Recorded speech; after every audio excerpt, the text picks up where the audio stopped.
গত ১৭ বছর জনগণের টাকা পাচার হয়েছে, ভবিষ্যতে আর হবে না। সেই টাকা ফ্যামিলি কার্ডে দেয়া হবে বলে জানান প্রধানমন্ত্রী তারেক রহমান। শ্রীমঙ্গলের তৃতীয় ধাপের ফ্যামিলি কার্ড বিতরণ কার্যক্রমের উদ্বোধন করে কথা বলেন তিনি।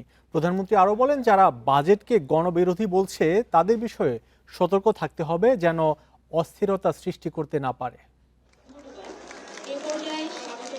বিএনপির নির্বাচনী ইশতেহার অনুযায়ী ফ্যামিলি কার্ড কার্যক্রম এগিয়ে নিচ্ছে সরকার। এরই ধারাবাহিকতায় তৃতীয় ধাপে শ্রীমঙ্গলে ১৫৫ পরিবারের হাতে ফ্যামিলি কার্ড তুলে দেন প্রধানমন্ত্রী।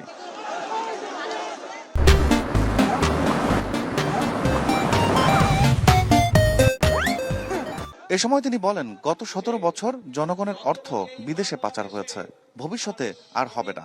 সেই টাকা ফ্যামিলি কার্ডে দেয়া হবে। প্রত্যেকে আসবে ফ্যামিলি কার্ডের টাকা, প্রত্যেকে আসবে কৃষক কার্ডের টাকা, প্রত্যেকে আসবে। তাদের উদ্দেশ্যে বলতে চাই, এই জনগণের টাকা আর পাচার হতে দেব না আমরা।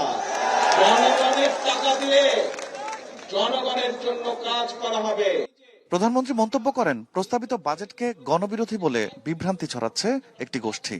তারা যাতে বিশৃঙ্খলা সৃষ্টি করতে না পারে, সেজন্য সবাইকে সতর্ক থাকার আহ্বান জানান তিনি।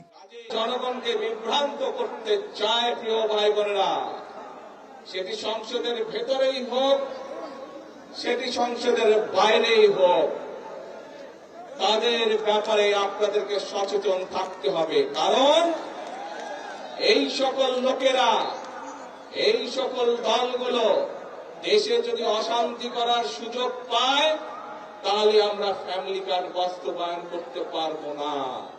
শ্রীমঙ্গলে ৫০ চা শ্রমিককে ঘর নির্মাণের জন্য ২ লাখ টাকা করে অনুদান দেন প্রধানমন্ত্রী। তাহলে এই যে আজকে ধাপে ধাপে সারা বাংলাদেশে এই কার্ড বিতরণ করা হবে। আগামী অর্থ বছরে বাজেট বরাদ্দের মাধ্যমে ৪১ লক্ষ মানুষকে এই কার্ড বিতরণের কর্মসূচির কথাও জানিয়েছে সরকার। রিফাত শিশির, ইন্ডিপেন্ডেন্ট নিউজ, শ্রীমঙ্গল, মৌলভীবাজার।